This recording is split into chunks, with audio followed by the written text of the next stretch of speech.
अस्सलाम दोस्तों, सब कीअं आहियो? ठीकु आहियो?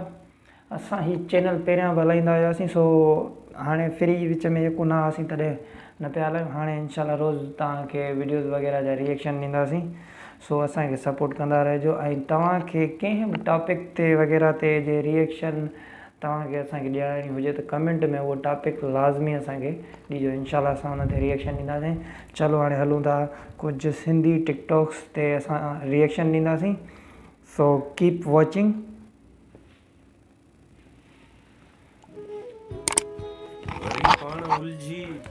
पंहिंजो शान शहर सिंधी शाइर वरी मुल्क कंहिंजी कुंवारी कुठो आहे। ज़बरदस्त यार, वाह पंहिंजो पाण खे मुड़ुस माण्हू था सॾाइनि, इज़त टके जी बि न आहे, वरी पंहिंजो पाण खे ॻोठ जा वॾेरा था सॾाइनि। सादगीअ ते फतवाऊं त सभु पिया ॾींदा। वाह वाह, सादगीअ ते फतवाऊं त सभु पिया ॾींदा। शाइरी जेकी आहे शान शहर पंहिंजो चवंदो आहे, सच चवंदो आहे, सुठी शाइरी कंदो आहे ॾाढी। पर मरंदा पोइ बि चेहरनि ते। इहा हक़ीक़त चई, सादगी त ॻाल्हियूं कंदा आहिनि मिड़ई, पर मरंदा वरी साॻियो ई चेहरे जी ख़ूबसूरती ॾे। सही चई, बिल्कुलु ॿुधंदासीं।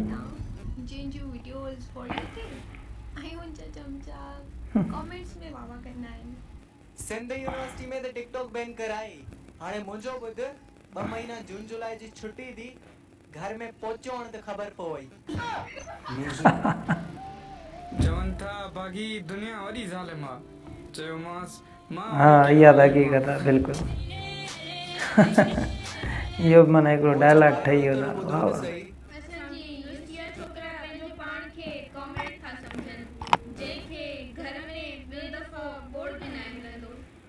अल्लाह केतिरा न तव्हां मिली जाएगी भाई, हथ प्यारा आहिनि, काश एतिरा पैर भी प्यारा हो जना। कामरेड साहब आखिरी भला पेरनि लाइ भी क्रीम। वॾी फिल्म आहे, छोकिरो साईं टाकिंग पावर आहे, डायलॉग भलो थो ॾियसि। ज़ेदू भाई हां सही पद घूमते घूमते दुबई ओए ओए पाणा मौला सु समझ में इया गाल त मूंखे भी समझ में नथी अचे। मूंखे त को पोतल पीर थो लॻे। अम्मा सरंदर तमाने पहलू मत निशार पट पई मौजूद कने बराम का। अम्मा बराम क्यों था? हां बिरोई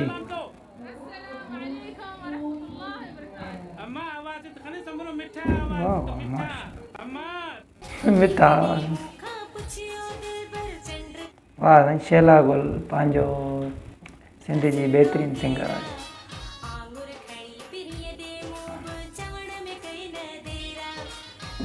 वाह नाइस। सिंधी असांजा गाना ज़बरदस्त, पुराणा क्लासिकल टिकटॉक्स तक़रीबन उन्हनि ते ठाहींदा आहिनि छोकिरा छोकिरियूं। हा, उन खां अलावा पंहिंजो तव्हांखे पंहिंजा टिकटॉक्स ॾियणा आहिनि या कंहिंजा जेको बि टॉपिक हुजे त उनखे ॿुधाइजो, असां कमेंट ते रिएक्शन ज़रूरु ॾींदासीं उन ते।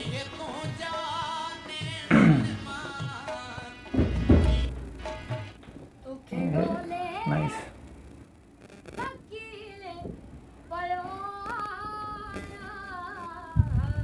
Nice song, nice, good voice. वाह थे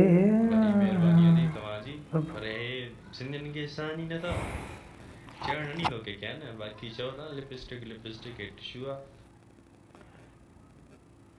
चलो भाई, तव्हांजो हिते रिएक्शन असांजो ख़तमु थी आयो। हाणे तव्हांखे असां अल्लाह हाफ़िज़ कंदासीं, मिलंदासीं वरी नेक्स्ट वीडियो में, नेक्स्ट रिएक्शन में। अल्लाह हाफ़िज़।